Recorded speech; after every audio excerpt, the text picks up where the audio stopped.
let me just explain in 2 minutes the Ukraine war. This is not an attack by Putin on Ukraine in the way that we are told every day. This started in 1990, February 9th, 1990. James Baker III, our Secretary of State, said to Mikhail Gorbachev, NATO will not move 1 inch eastward if you agree to German unification, basically ending World War II. And Gorbachev said, that's very important. Yes, NATO doesn't move, and we agreed to German unification. The US then cheated on this, already starting in 1994, when Clinton signed off on basically a plan to expand NATO all the way to Ukraine. This is when the so-called neocons took power, and Clinton was the first agent of this. And the expansion of NATO started in 1999 with Poland, Hungary, and Czech Republic. At that point, Russia didn't much care. There was no border other than with the Königsberg, but other than that, there was no direct threat. Then the US led the bombing of Serbia in 1999. That was bad, by the way, because that was a use of NATO to bomb a European capital, Belgrade, 78 straight days to break the country apart. The Russians didn't like that very much. But Putin became president, they swallowed it, they complained, but even Putin started out pro-European, pro-American, actually asked maybe we should join NATO when there was still the idea of some kind of mutually respectful relationship. Then 9/11 came, then came Afghanistan, and the Russians said, yeah, we'll support you, we understand, to root out terror. But then came 2 other decisive actions. In 2002, the United States unilaterally walked out of the Anti-Ballistic Missile Treaty. This was probably the most decisive event, never discussed in this context. But what it did was trigger the US putting in missile systems in Eastern Europe that Russia views as a dire, direct threat to national security by making possible a decapitation strike of missiles that are a few minutes away from Moscow. And we put in 2 Aegis missile systems. We say it's defense. Russia says, how do we know it's not Tomahawk nuclear-tipped missiles in your silos? You've told us we have nothing to do with this. And so we walked out of the ABM treaty unilaterally in 2002, and then in 2003 we invaded Iraq on completely phony pretenses, as I've explained. In 2004-05, we engaged in a soft regime change operation in Ukraine, the so-called First Color Revolution. It put in office somebody that I knew and I was friends with, and am kind of distantly friends with President Yushchenko, because I was an advisor to the Ukrainian government in 1993, 94, 95. And then the US had its dirty hands in this. It should not meddle in other countries' elections. But in 2009, Yanukovych won the election and he became president, and in 2010 on the basis of neutrality for Ukraine.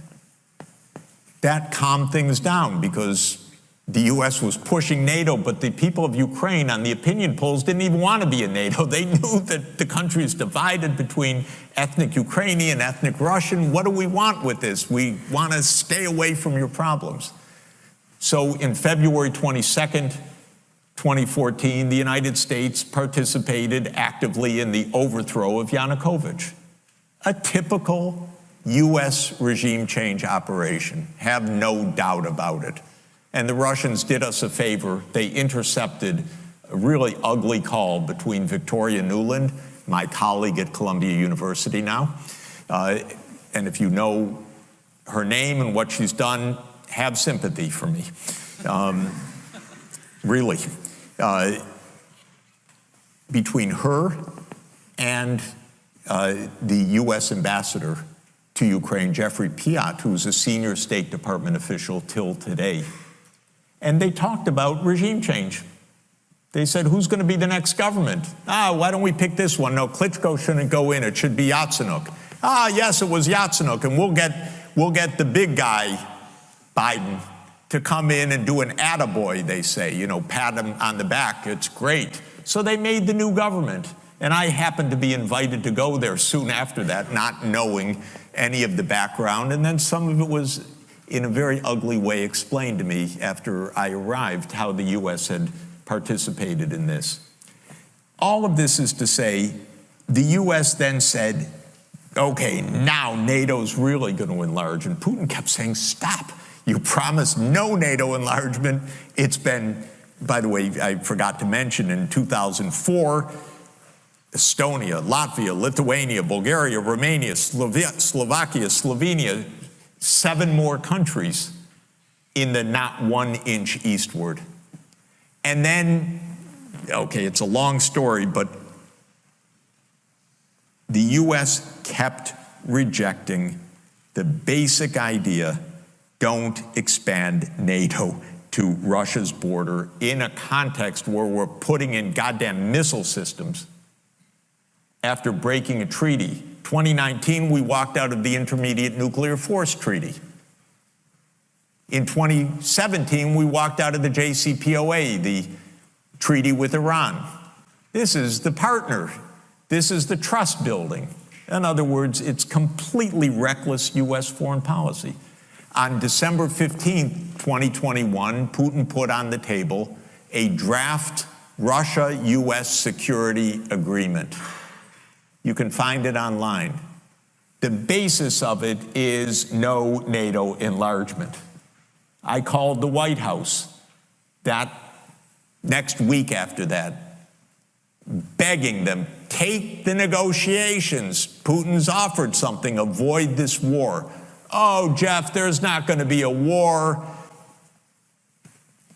Announce that NATO's not going to enlarge. Oh, don't worry, NATO's not going to enlarge. I said, oh, you're going to have a war over something that's not going to happen?